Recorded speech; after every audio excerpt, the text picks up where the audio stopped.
नमस्कार, बीएसटीवी देख रहे हैं आप। बहुत स्वागत है आपका। मैं हूं आपके साथ ऋषभ राय। मोबाइल की एक क्लिक और जिंदगी भर की कमाई साफ। जी हां, देश में साइबर अपराध अब केवल ऑनलाइन ठगी नहीं बल्कि सिस्टम और समाज दोनों के लिए सबसे बड़ी चुनौती बन चुका है। ऐसे में सवाल यह है कि क्या डिजिटल इंडिया साइबर अपराधियों के निशाने पर है और जिम्मेदार सांप गुजर जाने के बाद लकीर पीटने का काम कर रहे हैं। ये सवाल बार बार खड़े होते रहे हैं। इसी पर करेंगे चर्चा। उससे पहले देखिए ये खास रिपोर्ट।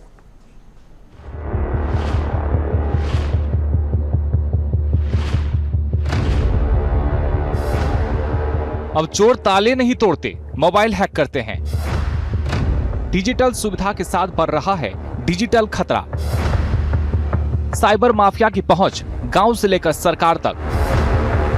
डेटा बना नया हथियार और जनता सबसे आसान शिकार। साइबर फ्रॉड पर लगाम लगाना सबसे बड़ी चुनौती। कभी फेक लिंक, कभी डिजिटल अरेस्ट, कभी बैंक केवाईसी, कभी एआई से बनाई गई नकली आवाज और वीडियो, तो कभी सोशल मीडिया पर फेक और लुभावने विज्ञापन। यह सब वह टूल है जिसकी जद में आकर आप और हम अपनी जीवन भर की कमाई लुटा देते हैं। कई बार तो मामला सिर्फ साइबर फ्रॉड तक सीमित नहीं रहता, इससे भी आगे बढ़कर सेक्सटॉर्शन तक पहुंच जाता है। और देश में ऐसे कई मामले हैं जब पीड़ित लोक लाज में आत्महत्या कर लेता है। अब बात केवल ठगी की नहीं, साइबर लिटरेसी की है। आज के समय में लोग शिक्षित तो हैं और अच्छी नौकरी भी कर रहे हैं, लेकिन इसके बाद भी साइबर लिटरेसी में काफी पीछे हैं। रायपुर में हाल फिलहाल में हुए 3 मामले, जिसमें बीजेपी के राष्ट्रीय अध्यक्ष का पीए बन भाजपा विधायक से ठगी, डायल 112 के ड्राइवर के लिए फर्जी विज्ञापन, सोशल मीडिया पर सेक्सटॉर्शन का खुला खेल और इन सब पर सिस्टम की बेबसी। साइबर अपराध का जाल अब इतना खतरनाक हो चुका है कि आम आदमी ही नहीं, सरकारी सिस्टम तक इसकी चपेट में आ रहे हैं। आजकल मेड के नाम पर भी फ्रॉड हो रहा है। ऑनलाइन मेड बुक करने के नाम पर और उनसे काम कराने के नाम पर पैसे ले लिए जाते हैं और ठगी करते हैं। इसी तरह से कुछ फ्रॉड आ रहे हैं। कई लोग जो हैं विभिन्न अधिकारी बनकर, कर्मचारी बनके, सीबीआई अधिकारी बनके डराते धमकाते हैं और उनसे किसी केस के नाम पर डिजिटल अरेस्ट भी करते हैं। तो जाहिर सी बात है, ये लोग जो हैं बुजुर्ग लोगों को ज्यादा टारगेट करते हैं, क्योंकि बुजुर्ग लोग जो हैं जल्दी ही डर जाते हैं और उनकी बातों में आ जाते हैं। तो हमें जो बुजुर्ग हैं, हमारे यहाँ के जो रिटायर्ड कर्मचारी हैं, उनको हमें सेंसिटाइज करना है। यंग लोगों की जिम्मेदारी है कि उनको बताएं कि डिजिटल अरेस्ट नाम की कोई भी चीज नहीं होती है। शहर में हर दिन हजारों लोग साइबर ठगी का शिकार हो रहे हैं। फर्जी कॉल, ओटीपी फ्रॉड, निवेश के नाम पर ठगी और सोशल मीडिया हैकिंग अपराधियों के तरीके बदल रहे हैं, लेकिन सुरक्षा व्यवस्था सवालों के घेरे में है। बड़ी चुनौती यह भी है कि तकनीक जितनी तेजी से आगे बढ़ रही है, जागरूकता उतनी तेजी से नहीं बढ़ पा रही। हालांकि पुलिस दावा कर रही कि घटना को रोकने से लेकर अपराधियों को पकड़ने तक पुलिस समय समय पर बड़ी कार्रवाई करती है।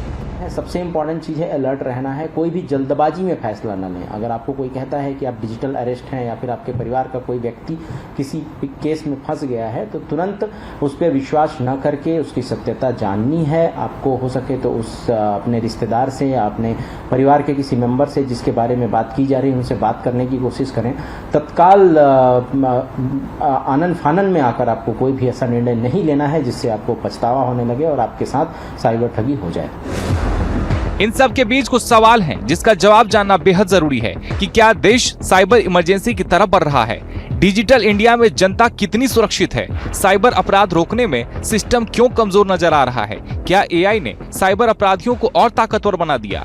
आखिर आम आदमी खुद को कैसे बचाए, क्योंकि साइबर अपराध अब सिर्फ चोरी नहीं, ये भरोसे, सुरक्षा और पूरे सिस्टम पर हमला है। बीएसटीवी के लिए रायपुर से करिश्मा सोनी की रिपोर्ट। तो ये रिपोर्ट आपने देखी और इस पूरे मामले को लेकर कई सवाल भी खड़े हुए हैं और छत्तीसगढ़ बल्कि पूरे देश में ही अब इस तरह के मामलों की जो बाढ़ आ गई है। डिजिटल जो सुविधाएं बढ़ी हैं, डिजिटल तकनीक जो आके बढ़ी है, उसके बाद डिजिटल सुरक्षा की गारंटी का क्या होगा, ये बड़ा सवाल बना हुआ है। क्योंकि अभी एक हकीकत ये भी है कि देश में अधिकतर लोग अभी डिजिटली साक्षर नहीं हैं, अभी शिक्षित नहीं हैं। उसको लेकर भी अब क्या व्यवस्थाएं आगे देखने को मिलेगी, कैसे अपराधों को रोका जाए, क्या कुछ काम किया जा रहा है, तमाम बिंदुओं पर चर्चा करेंगे। खास पैनल हमारे साथ जुड़ गया है। हमारे साथ भारतीय जनता पार्टी से मीडिया पैनलिस्ट हैं दयावंत धर बांधे जी। दयावंत जी, बहुत स्वागत है आपका बीएसटीवी में। साथ ही हमारे साथ कांग्रेस की ओर से पक्ष रखेंगे नीतीश वर्मा जी। नीतीश जी, बहुत स्वागत है आपका बीएसटीवी में। और साइबर एक्सपर्ट मोहित साहू जी हमारे साथ जुड़ गए हैं। मोहित साहू जी, बहुत स्वागत है आपका बीएसटीवी में। चर्चा की शुरुआत करेंगे। मोहित जी, पहले मैं आपके पास आऊंगा, एक ओवरऑल व्यू आप बताइएगा कि जिस तरीके से लगातार ये मामले बढ़ते चले जा रहे हैं, साइबर अपराध को रोकना एक बड़ी चुनौती भी बन रही है। क्या कुछ आप इन मामलों को लेकर कहेंगे? क्योंकि अभी एक ताजा मामला देखने को मिला है छत्तीसगढ़ में कि 400 वाहन जो डायल 112 के तहत झंडी दिखाई गई, अब इसमें ड्राइवरों की नौकरी के लिए एक फर्जी सूचना जारी कर दी गई। अब इसके चलते कई लोग शिकार हो जाते हैं। इस तरह के अलावा कई और मामले सामने आते हैं। इन मामलों को आप कैसे देखते हैं? इन चुनौतियों को आप कैसे देख रहे हैं? बहुत डिफरेंट अलग अलग तरीके का फ्रॉड हम लोगों को देखने को मिल रहा है, बट सारे फ्रॉड में अगर आप एक कॉमन पैटर्न, एक कॉमन चीज देखेंगे तो कहीं ना कहीं गलती जो खुद उपभोक्ता है उनकी निकल के आती है, खुद लोगों की निकल के आती है कि लोग गलत लिंक पे क्लिक करते हैं, लोग गलत एपीके फाइल डाउनलोड करते हैं, जबकि बार बार मीडिया के माध्यम से आपके द्वारा लोगों को अवेयर किया जा रहा है कि कहीं और से अननोन फाइल डाउनलोड ना करें, लिंक पे क्लिक ना करें, ओटीपी ना बताएं, बट लोग कहीं ना कहीं ये गलतियां बार बार कर रहे हैं। तो कहीं ना कहीं एक सावधानी जो लोगों को बरतनी चाहिए, जो एक होता है कि हमारे अमूमन पेरेंट्स में होता है कि अपने बच्चों को सिखाते हैं कि ये आदमी बुरा है, ये अच्छा है, इसके साथ रहना नहीं रहना, और बच्चा उसको धीरे धीरे सीखता है, एक इन्वायरमेंट बनता है उसका और वो समझने लगता है कि ये अच्छा है, ये बुरा है। मुझे लगता है साइबर में ये एटलीस्ट जो बच्चे हैं उनको तो धीरे धीरे समझ में आ रहा है। जो बड़े हैं, क्योंकि उनकी स्कूल एजुकेशन में साइबर नहीं था, मुझे लगता है जो ये वयस्क है, वृद्ध है, इनको सबसे ज्यादा फोकस करते हुए इनको बहुत ज्यादा सिखाने की जरूरत है कि ये डिजिटल चीजें सीख तो रहे हैं, मोबाइल ऐप चला रहे हैं हमारे पेरेंट्स, लेकिन इन लोग साइबर हाइजीन नहीं समझ पा रहे हैं। नए बच्चे जो हैं, जो यंग हैं, वो तो फिर भी बहुत समझदार होते जा रहे हैं कि उनको पता है वो डिजिटल चला रहे हैं, उनको आइडिया है, वो सुन रहे हैं कि फ्रॉड हो रहे हैं। तो फ्रॉड के ज्यादातर शिकार अगर वर्ग देखें तो वो जो वृद्ध हैं, जो बड़े हैं एज में, जो अधेड़ उम्र के लोग हैं, उन लोग ज्यादा जल्दी फंसते हैं। और उसका रीजन ये है कि उनको कभी पता ही नहीं था कि साइबर में ये पॉसिबल है, ऐसी चीजें हो सकती हैं, एआई जनरेटेड फेक इमेज आ सकते हैं, रिपोर्टिंग ऐसी डिजिटल अरेस्ट नाम की चीज होती है। पॉइंट आपने कहा, कई लोग ऐसे हैं जो एआई के जरिए इमेजेस या चीजें आती भी हैं तो उनका फर्क शायद वो नहीं कर पाते हैं। वजह शायद इससे पहले वो इस तरह की तकनीकों से नहीं जुड़े हैं, पहले कीपैड फोन यूज करते रहे, और अब अचानक जो लोग इन फोनों को यूज कर रहे हैं, जो तकनीक देख रहे हैं, तो वाकई में वो फर्क करना बड़ा चैलेंजिंग हो रहा है। खैर, इस पर हम चर्चा को आगे बढ़ाएंगे और इस पर चर्चा करेंगे। दयावन जी, मैं आपके पास आ रहा हूं। जिस तरीके के मामले सामने आ रहे हैं, बहुत सारे सवाल खड़े हुए हैं। इनको चुनौतियों को कैसे कम किया जाए? और अभी जो मामला देखने को मिला कि डायल 112 के ड्राइवरों के लिए ही विज्ञापन जारी कर दिया गया नौकरी के लिए, और ये फर्जी विज्ञापन बताया गया है। तो इनको लेकर सवाल भी पूछे जाएंगे कि क्या कुछ किया जा रहा है सरकार में रहते हुए, क्या व्यवस्था हमारे पास आज है, कैसे इनका समाधान किया जाए, इनका चुनौती का सामना किया जाए। जी ऋषभ जी, बिल्कुल ये विषय वास्तविक में संवेदनशील भी इसलिए है कि लोगों की एक बड़ी गाढ़ी कमाई, लोगों का इसमें सामान्य रूप से लूट लिया जा रहा है। ये एक बहुत संवेदनशील विषय है और आम जनता को इस विषय का निदान सिर्फ जागरूकता के माध्यम से ही सबसे बड़ा निदान किया जा सकता है। और जागरूकता के लिए हमारी सरकार पूरी प्रतिबद्ध है और जितने प्रकार के कार्यक्रमों का आयोजन हो सकता है जागरूकता के लिए, वो सभी किया जा रहा है, चाहे वो स्कूलों के माध्यम से हो, चाहे कॉलेजों के माध्यम से हो, या कि ग्रामीण अंचल के माध्यम से हो। जैसे कि कोई भी घटना होती है तो उसकी तत्काल सूचना, उसके लिए हमने ऑनलाइन व्यवस्था बना रखी है। जैसे 1930 पे यदि तत्काल यदि कॉल किया जाए तो वो सिस्टम पे अपन बहुत कुछ बचाव कर सकते हैं। साथ ही साथ साइबर जो .com है ना, साइबर gov.com, उसमें भी यदि हम लिखित शिकायत करते हैं तो भी, क्योंकि थाना पे जाना, थाना पे जाकर के पहुंच के लिखित शिकायत देना, उसकी कार्यवाही पे समय लग जाता है। तो सरकार उस दिशा में भी बहुत अच्छे से काम कर रही है। विधायक भी इसका शिकार हो गए, वो भी इस वजह से कि बीजेपी के राष्ट्रीय अध्यक्ष के पीए ने कॉल किया, ये बात कहकर। तो इस तरह के मामले जब राजनेताओं के हम इतने मामले देख रहे हैं, यानी इस बात ने तय कर दिया है कि चाहे वो आम आदमी हो, सरकारी आदमी हो, राजनीतिज्ञ हो, किसी के साथ भी चीजें हो सकती हैं। साइबर ठग एक ऐसा भी स्थिति बन के सामने उभरा है कि इसमें शिक्षित, अशिक्षित, कम पढ़ा लिखा, ज्यादा पढ़ा लिखा, विधायक, मंत्री या आम मजदूर, इससे कोई बच नहीं पा रहा है। वास्तविक में ये साइबर ठगी इतने एक्सपर्ट हो जा रहे हैं कि ये नए नए पैतरे लूट के लिए नए नए पैतरे अपना के आ रहे हैं, लिंक भेज दे रहे हैं, लिंक से पैसा कट जा रहा है। आम व्यक्ति को डराना, उनको अरेस्ट कर लेना, इस प्रकार से कई प्रकार के प्रपंच के माध्यम से ये लोग लूटपाट कर रहे हैं। फिर भी सरकार हर परिस्थिति में काम कर रही है। अभी हमने जिला केंद्रों पे अभी साइबर सेल के एक अलग से गठन किया है, जिसमें पुलिस कर्मियों को एक बड़ी अच्छी मात्रा में हमने ट्रेनिंग देने की भी व्यवस्था बनाई है। और हर परिस्थिति में जो भी इस अपराध में संलिप्त रहेगा उसके प्रति कार्यवाही के लिए सरकार प्रतिबद्ध है। ठीक है देवेंद्र जी, आप पूरे इस पर काम कर रहे हैं, क्योंकि सिर्फ काम करने की जरूरत भी है, घटनाएं ना हो इसके लिए सरकार प्रतिबद्ध है। जी, देखिए वर्तमान का जो परिदृश्य दिखाई दे रहा है उसके लिए बहुत बड़ी जरूरी चीजें दिखाई भी देती हैं कि इन सब चीजों की बहुत तेजी से इन पर काम किया जाए। लगातार इस पर कई तरह के मामले देखने को मिल ही रहे हैं। नितेश जी, मैं आपके पास आता हूं, विपक्ष में आप हैं, आप इन मामलों को कैसे देख रहे हैं? एक सवाल बड़ा खड़ा हो रहा है कि क्या वाकई में हम जो जिस तरह के मामले देख रहे हैं, क्या साइबर इमरजेंसी की ओर हम बढ़ रहे हैं? ये बहुत गंभीर सवाल है। इस तरह के मामले का लगातार सामने आ रहे हैं, नहीं रोक पाए जा रहे हैं, और सरकारी आदमी हो। अभी का जो मामला मैं लगातार जिक्र कर रहा हूं कि सरकारी कार्यों में ही इस तरह के मामले सामने आ जाते हैं, सरकारी नौकरी के लिए इस तरह के ऑनलाइन आवेदन देखने को मिल जाते हैं, तो इसे कैसे रोका जाए? विपक्ष में होने के नाते क्या चिंतन आपका? धन्यवाद ऋषभ जी। सबसे पहले मैं आपको ये बताना चाहूंगा कि देखिए, हमेशा मैंने एक टर्म सुना है, prevention is better than cure, कि हमको पहले अपनी सुरक्षा पहले सुनिश्चित करनी है ताकि बाद में तकलीफ ना आए। देखिए, कोविड के बाद से आज ये जो साइबर क्राइम जो क्राइम बढ़ा है, ये कोविड के दौरान इसके चरम सीमा पार कर चुका था, क्योंकि उस समय कंप्लीटली हम डिजिटली निर्भर हो गए थे।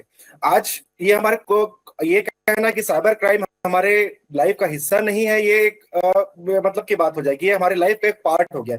मेरा सवाल ये है कि यदि इस प्रकार के क्राइम अगर हो रहा है, उसमें जैसे बुजुर्गों के साथ हो रहा है या महिलाओं के साथ हो रहा है या नौजवानों के साथ भी कई बार नौकरी लगाने के एवज में या उनको सेक्सटॉर्शन जैसी चीजें सामने आ रही हैं, तो हम इसके लिए प्रिवेंशन क्या कर सकते हैं? भाई, ये एक तो अवेयरनेस स्कूल लेवल पर जो है और अच्छे से फैलाया जाए, ताकि जो गवर्नमेंट स्कूल है उनमें भी अच्छी शिक्षा कंप्यूटर से रिलेटेड दी जाए।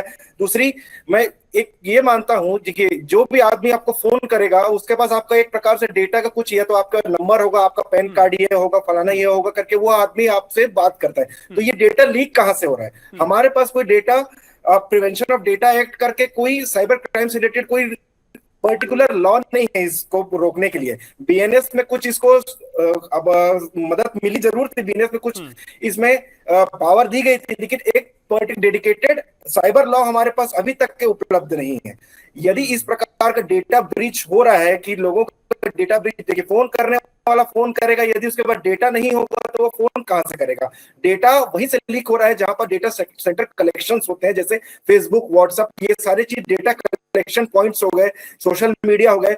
यदि हम इन पे काबू नहीं करेंगे, यदि इन पे एक रूल नहीं लाएंगे कि यदि आपसे डेटा ब्रीच होता है तो हम आप पे कार्रवाई करेंगे। जैसे एक उदाहरण दे रहा हूं आपको, चाइना एक ऐसा देश है जिसमें ना फेसबुक चलता है ना व्हाट्सएप चलता है, उसका आंतरिक अपनी खुद की सोशल नेटवर्क है, सोशल सब चीज है, सब चीज अपने अपने बना कर रखे हैं। अभी हमने देखा ट्रम्प जब चाइना गए थे तो सारे अपने मोबाइल और सब चीजें अपने छोड़ के गए थे, और वहां से जब चाइना छोड़े तो जितने भी सामान उनके पास थे वहीं पर ड्रॉप करके गए, क्योंकि उनको पता है चाइना अपने साइबर लॉ के लिए लेकर के कितना स्ट्रिक्ट है। हमारे भारत में ऐसा लॉ कब आएगा, मैं उसको सोच रहा हूँ, क्योंकि देखिए इससे आप भी अछूते नहीं है, हम भी अछूते नहीं है। आपको याद होगा आज से कई वर्षों पहले एक ईमेल आया करता था कि आप लॉटरी जीत गए हैं, और हम लॉटरी जीतने के लिए कुछ अमाउंट आपको देनी पड़ती थी, तो लॉटरी के पैसे आपके खाते में आ जाया करेंगे। ये आज बढ़ के इस लेवल पे आ गया है, एआई के माध्यम से मैं अपना ही फोटो बना करके आपको भेज दूंगा या आपका ही फोटो बना करके आपको भेज दूंगा, और आपके चिन्हांकित परिचित लोगों से पैसे वसूल लूंगा। कि मैं आज किसी जैसे पुरंदर मिश्रा जी के साथ में हुआ है कि नितिन नवीन जितने बड़े नेता के पीए बनकर के कोई उनको ठग लिया, ये बहुत छोटी मोटी घटना नहीं है। बिल्कुल बिल्कुल, वाकई इसलिए मैंने पहले भी जिक्र किया कि इन घटनाओं ने तय कर दिया है, इनके लिए कोई आम कोई खास नहीं है। इवन सरकारी तंत्र पर जो व्यवस्थाएं चल रही हैं उन पर भी अब निशाना बनाया जा रहा है, तो बहुत सारे सवाल खड़े होंगे, और इसलिए ये सवाल भी खड़ा हो रहा है। मैं आऊंगा आपके पास, लौटूंगा साथ ही मोहित जी, मैं आपके पास आ रहा हूं। जिस तरीके से सवाल खड़े हुए हैं, क्या डिजिटल इंडिया में जनता बिल्कुल सुरक्षित नहीं है ये माना जाए, और सुरक्षित है तो क्या कुछ अब की आवश्यकता पड़ गई है? क्योंकि लगातार जागरूकता की बात कही जा रही है, लेकिन जो कानून की बात यहां पर नितेश जी ने करी है, आप इस सिलसिले में क्या क्या तस्वीर देखते हैं? क्या वाकई में वो कानून मौजूद है, और किस तरह के कानून के आगे अभी जरूरत पड़ रही है? Personal data protection act, DPDP act already लागू किया गया है। तो अगर कोई डेटा ब्रीच होता है किसी एंटिटी का, किसी कंपनी का, तो उनको उसके लिए रीजनेबल सिक्योरिटी सेफगार्ड लगाए गए हैं कि उनको रिपोर्ट करना है। अगर कंपनी रिपोर्ट नहीं करती है, ये डेटा ब्रीच कहीं और से सामने आता है, तो उस कंपनी के ऊपर ऑलरेडी पेनाल्टी है, 250 करोड़ तक की पेनाल्टी लगाई गई है। इसके अलावा कुछ और भी लॉज हैं जो रिलेटेड टू आईटी एक्ट 2000 और आपके कंज्यूमर प्रोटेक्शन एक्ट हैं, ये दोनों भी इसको सपोर्ट करते हैं कि अगर डेटा ब्रीच हो रहा है और उस चक्कर में कोई फ्रॉड या कुछ होता है तो लोग इन कानून का सहायता लेते हुए अपना पैसा या कोर्ट में केस लड़ करके अपने पैसे को वापस मांग सकते हैं, जस्टिफिकेशन है इनके पास।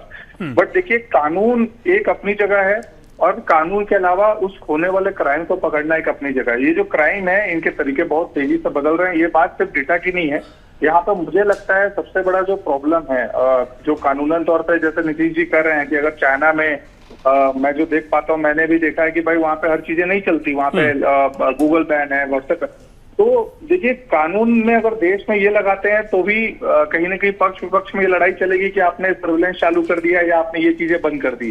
तो हमको जितनी तेजी से ग्रो करना है डिजिटली, उसमें ये प्रॉब्लम्स आएंगी। इन प्रॉब्लम्स का सोल्यूशन ये है कि हमको इन प्रॉब्लम्स को कैसे टैकल करना है, कैसे हैंडल करना है, लोगों को सीखना पड़ेगा। ये सिर्फ जैसे चाइना की बात इन्होंने की नहीं, लेकिन अभी सवाल ये है मोहित जी कि अभी जो मामले सामने आ रहा है, क्योंकि बहुत सारे हमने देखे कि कई मामलों में लोग जब उनको लगता है कि हम बहुत फंस चुके हैं, मामले में बहुत बर्बाद हो चुके हैं, या फिर पूरी जो संपत्ति थी वो चली गई है, या कुछ कम उम्र के लोग हैं, हमने देखा लोगों ने सुसाइड तक कर लिया। तो इन मामलों के लिए बड़ा चिंतन है कि इसको क्या व्यवस्था ऐसी की जाए भारत में। सरकार इसके लिए अगर ये करे कि इन मामलों का जो समाधान है वो अगर जल्दी से जल्दी ये लाए कि अगर एटलीस्ट लोगों के पैसे वापस आने लगे किसी भी तरीके से, आप साल लीजिए, 2 साल लीजिए, 3 साल लीजिए, मामले सुलझाइए और पैसे दिलाइए, क्योंकि आपको पता है ये पैसे यही है। मेन प्रॉब्लम है ये पैसे हवाला के थ्रू बाहर जा रहे हैं, ये नेक्सस बने हुए हैं, म्यूल अकाउंट्स के थ्रू ये पैसे बाहर भेजे जा रहे हैं। आपको मेन उन चीजों को रोकना है ताकि पैसे देश में ही रहे। कहाँ खप रहे हैं आप इसको पता करिए। देखिए, सारा पैसा ऑनलाइन है, ऑनलाइन पैसा किसी अकाउंट में जा रहा है और अकाउंट से दूसरे अकाउंट में जा रहा है। तो ऐसा नहीं कि ये कैश में हो गया, बात भी हवाला हो रहा है। तो अगर आपको ये पता है, आप ये चैन को लिंकअप कर पाते हैं, जितना जल्दी मिल अकाउंट गवर्नमेंट पकड़ रही है और जितना इसको एडवांस कर पाए एआई के हेल्प से, और जितनी जल्दी उस पैसे को पकड़ करके लोगों का पैसा आप वापस कराइए। देखिए, फ्रॉड होने से लोगों की गलती थी मानते हैं, लेकिन जिस दिन आप उनको पकड़ना शुरू करते हैं, एक डर उनके बीच में बैठता है जितने भी अपराधियों के बीच में, तो अपने आप ये अपराध कम भी होने लगेंगे। ये बिल्कुल किसी भी शहर में होने वाले जनरलाइज जो बाकी क्राइम होते हैं उसी तरीके से। बिल्कुल बोझ जी, देखिए महत्वपूर्ण बात यह है वाकई में, जो ट्रांजैक्शंस होते हैं, जो हवाला की आपने जिक्र किया, उस पर भी रोक लगने की बहुत जरूरत है। दयावंत जी, मैं आपके पास आता हूं क्योंकि इन तमाम चर्चाओं के साथ ही सवाल खड़ा होता है कि साइबर अपराध रोकने में हमारा सिस्टम नाकाम क्यों है, या फिर इतना कमजोर क्यों है। नाकाम मत कहिएगा, कई जगह काम किया जा रहा है, लेकिन कमजोर क्यों है, वो मजबूती क्यों नहीं आ पा रही है। और क्योंकि जागरूकता का जिक्र आपने किया है, लेकिन जैसा कि मोदी जी ने जिक्र किया कि हवाला का जो राशि आती है, जो मामले देखने को मिलते हैं, और छत्तीसगढ़ तो हमने पिछले कुछ समय में कई चर्चाएं देखी हैं, चाहे सट्टेबाजी का मामला हो या तमाम मामले हो, यहां पर ऐसे मामले लगातार बढ़ते चले दिखाई दिए हैं। ऋषभ जी, वास्तविक में ये एक सिर्फ देश के अंदर की ही समस्या नहीं है, ये अंतर्राष्ट्रीय षड्यंत्र भी है। जैसे कि मोहित जी ने बताया है कि बहुत बड़ी राशि हवाला के माध्यम से विदेशों में भेजे जाते हैं। तो ये एक सिर्फ राष्ट्रीय समस्या नहीं है, एक प्रकार से अंतर्राष्ट्रीय समस्या है। और आज भारत जो है डिजिटाइजेशन लेन देन में नंबर 1 की स्थिति पे आज खड़ी हुई है, और उन परिस्थितियों में सामान्य रूप से ये घटनाएं घट रही है। उसके लिए स्थानीय भाषाओं में भी जागरूकता का एक साइबर के दृष्टिकोण से जागरूकता, जिस प्रदेश में जो जो बोली भाषाएं बोली जाती है उसके लिए भी एक निर्णय लिया गया है और किया भी जा रहा है जागरूकता।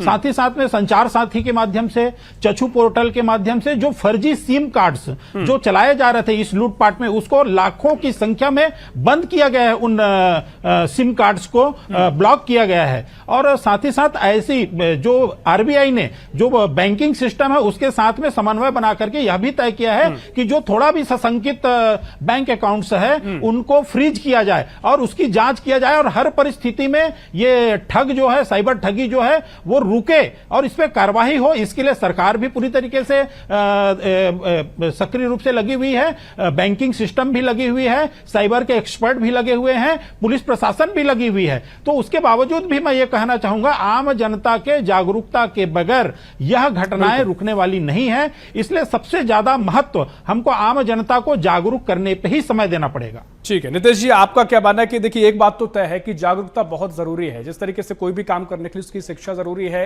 हर चीज़ का एक अपना एक तरीका होता है।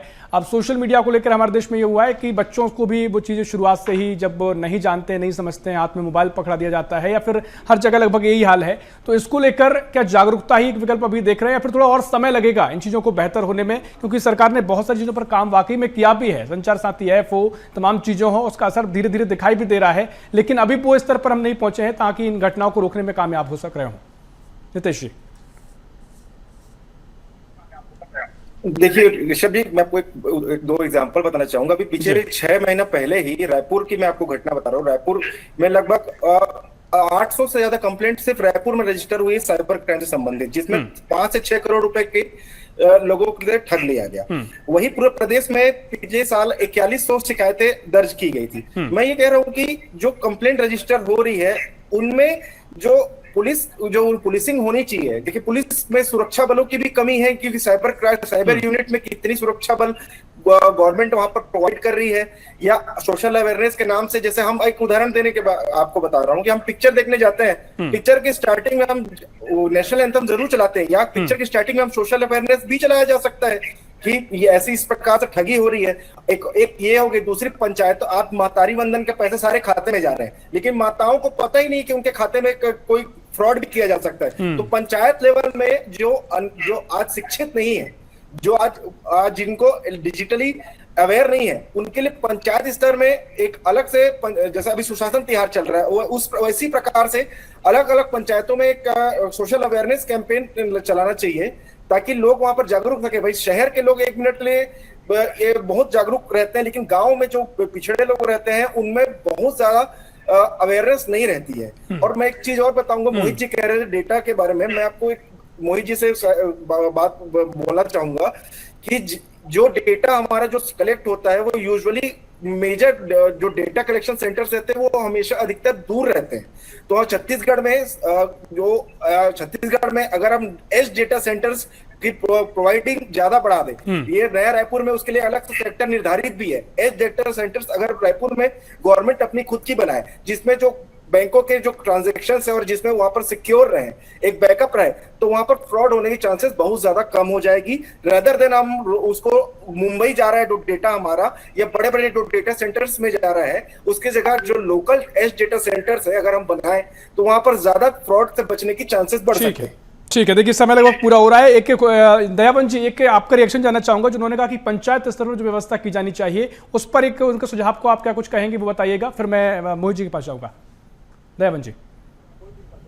नहीं, सुझाव एक ऐसा चीज है, बिल्कुल सुझाव का हम स्वागत करते हैं। नितेश जी ने जो बात कही है, यदि पंचायत स्तर पे यदि जागरूकता अभियान होना चाहिए तो हम अपनी सरकार के प्रति इस जवाबदेही को बिल्कुल स्वीकार करते हैं। करना भी चाहिए, क्यों नहीं करना चाहिए। जो भी यदि विपक्ष के जो सुझाव आते हैं हम उसको पूरा स्वीकार करते हैं।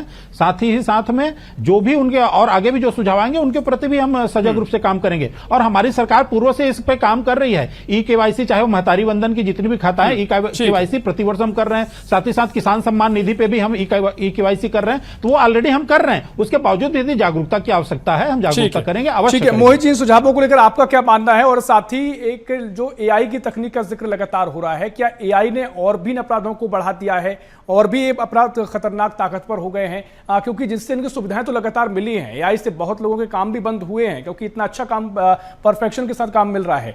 लेकिन क्या ये वाकई में अपराध की दुनिया में और बड़ा, इससे ज्यादा मामले ताकतवर हो गए?